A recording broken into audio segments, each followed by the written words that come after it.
सब के दिल ब्रेक कर एजा हमके लागत है कि एजा जितना लोग बा सबकर दिल टूटले बा। यही के चलते तो भाई हाथ नहीं उठावा सबकर दिल टूटल बा। अच्छा ये अपनी गर्लफ्रेंड का फोटो भी दिखा रहा है, तनी कैमरा वाले भाई जूम करके ले लीजिएगा। देखा इस सरियाम दिखाओ तड़न ब्रेकअप हो जाए मत ऐसे नहीं कहत है कि आरा जिला घर बात कोनो बात के डर बा। गजब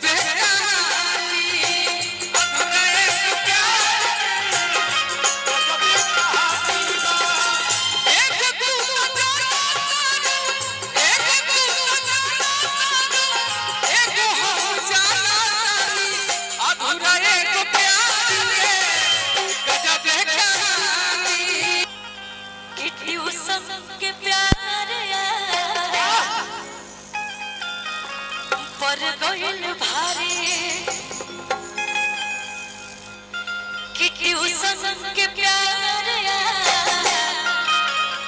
पर गइल भारी ट्यूशन के प्यार पर गइल भारी ट्यूशन के प्यार पर गइल भारी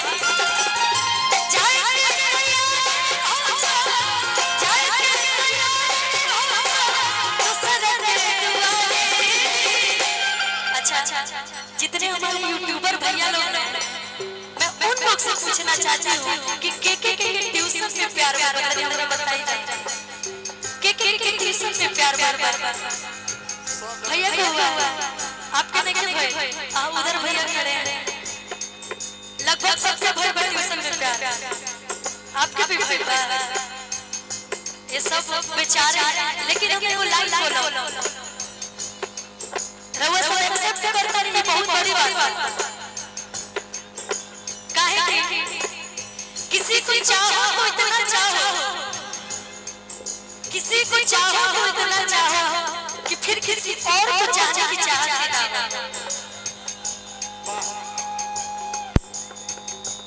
प्यार एक ही से होता है सही मायने में तो प्यार एक ही से होता है ओकरा बाद भले बहुत लोग से प्यार होला लेकिन वो प्यार ना होला सच्चा प्यार वही होला जेकरा बिना मन ना लगे अगर ओके तकलीफ होई तो आपके तकलीफ होई तनी मने हमहु जाने तनी प्यार मोहब्बत के बारे में सुनत हमहु देखा तनी मनी एक्सपीरियंस हो गई बा बोले के और हमारे इधर बिल्कु भैया भी हैं उनको तो सबसे ज्यादा प्यार का एक्सपीरियंस है बिल्कु भैया भैया क्लास में ले भाई कुछ कहेंगे नहीं तुम जो गा रही हो इसी में हमको एक ही चीज याद आ रहा है सूरज भैया अधूरा एक प्यार के गजब कहानी बा अधूरा एक प्यार के गजब कहानी बा अधूरा एक प्यार के गजब कहानी अधूरा एक प्यार गजब कहानी बा एक तू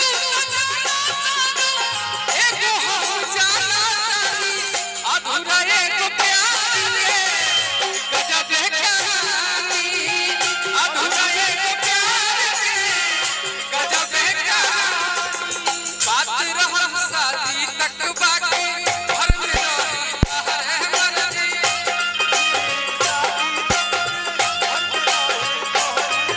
कि दुनिया प्यार चल गइल खानदानी अधूरा एक प्यार के गजब कहानी अधूरा एक प्यार के गजब कहानी यही से कहनी है ना कि इनकरा के ज्यादा प्यार का एक्सपीरियंस बा देखा तनी जो आप बोलते भी है ना उसमें भी दर्द लगता है अगर आप कोई बात बोल भी देते हैं ना उसमें दर्द लगता है और ये भी ट्यूशन में प्यार किए थे क्योंकि हमें भैया सब बताते हैं तो हमको बताए थे लेकिन बेचारी से ब्रेकअप हो गया क्या करेगा जिससे ट्यूशन में आप प्यार करते थे ब्रेकअप हो गया ना मुकेश भैया को भी पता है नहीं क्या भाई अभी बतियाओ तड़े क्या हो भैया हमसे झूठ बोला तरह आप हमसे भी झूठ बोल रहे हैं हमें ये विश्वास नहीं था मैं एकदम दावे के साथ बोल सकती हूँ कि बिक्कू भैया मेरे से कभी झूठ नहीं बोलते हैं नहीं बोलते हैं ना, प्यार करते थे ना, अभियो करेला। सही बात बा कि ट्यूशन के प्यार यार पर दिल भारी, ट्यूशन के प्यार यार पर दिल भारी, जाएंगे तैयारी हो जा, जाएंगे तैयारी हो जा, दूसरा के दुआरे,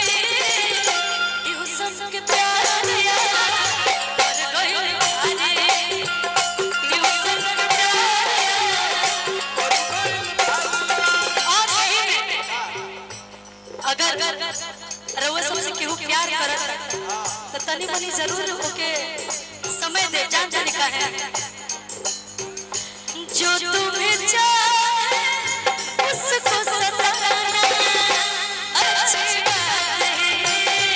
अच्छी बात है। जो तुम्हें चाहे उसको सताना अच्छी बात है, अच्छी बात है। निगाहें मिला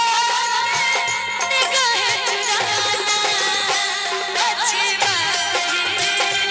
अच्छी बात है।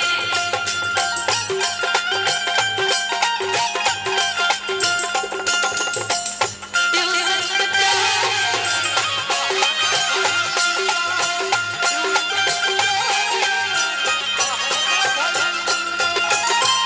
लग गया, लास्ट दिन मिला दिया और अपन सारा दर्द वही जब बयां कर दे दिया। अच्छा केकर दिल टूटल बतन बताओ लोग हमरा के, वही पहला लाइन गाई, जेकर दिल टूटल बा, सबका दिल टूटा है यार, सबका टूटा है, दिखा नहीं रहा। आदमी से प्यार करता है कि जानवर से कितना के दिल में सब कर एक साथ दिल टूट जाए, या तो आप लोग झूठ बोल, सबका एक ही साथ थोड़ी ना दिल टूटता है।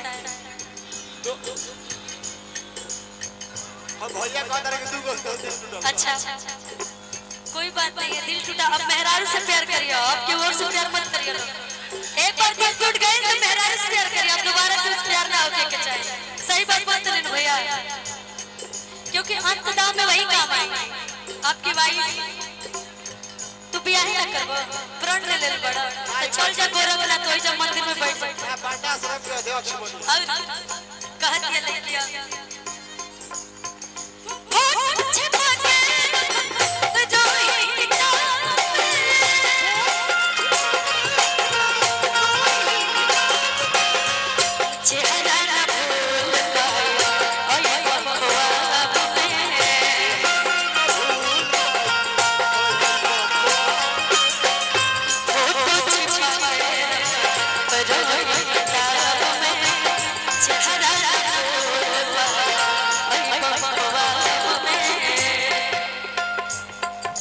अक्सर प्यार के दुश्मन वही होते हैं जो आपके सबसे करीबी होते हैं। आपके दोस्त मित्र, दोस्त अच्छे भी होते हैं,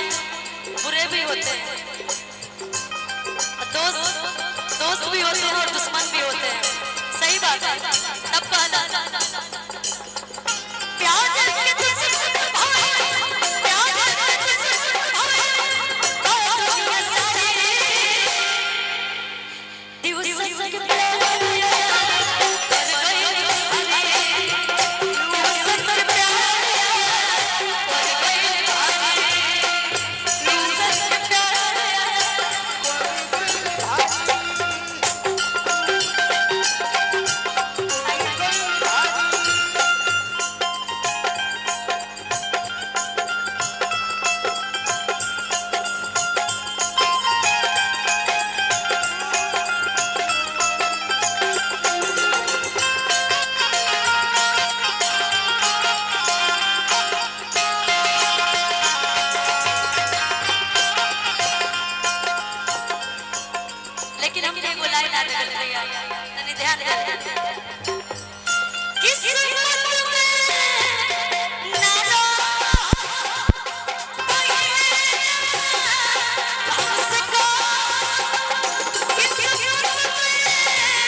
लास्ट लाइन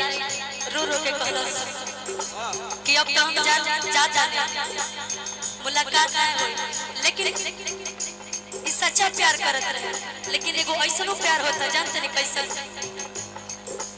कि पियावो भी जरूरी है,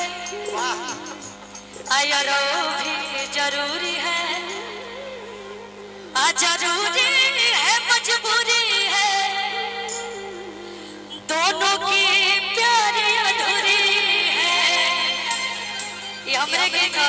जेकर म्यूजिक डायरेक्टर टिंकू सर ही जबानी और तमाम गीत हमार बनेले बड़ी अच्छा। लेकिन आजकल के ई लड़की जो सच्चा प्यार करत रहे रो रो के अपन कहानी कह दिया। लेकिन अभी जो कुछ लोग ऐसा प्यार करता है कि अक्सर लोग के शादीशुदा लोग से ही प्यार होता, ना ओके छोड़ पाता ना एके छोड़ पाता। हम इतना सोशल मीडिया हम चला ले तो देखे नहीं आवत रहे लाइक वीडियो कि पिया वो भी जरूरी है, आया वो भी जरूरी है, कि जरूरी है मजबूरी है, दोनों की जरूरी है। लेकिन हम ऐसा प्यार मत करिए, एक बार दिल टूट गई तो ओकरा बाद मेहरारू से प्यार करके चाहिए, तबे हम प्यार के प्यार मानो, ना तो हम ऐसे प्यार मानते। लड़कियां कहला कि बहुत सताए तो हम छुप छुप के मिला, बहुत सताई दूसरा के फूल दूसरा बाकी जाके खेला,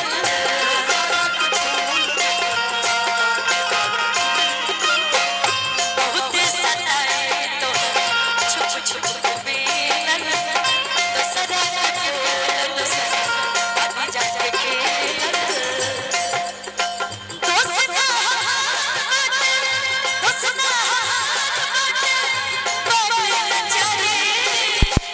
और आई ट्यूशन के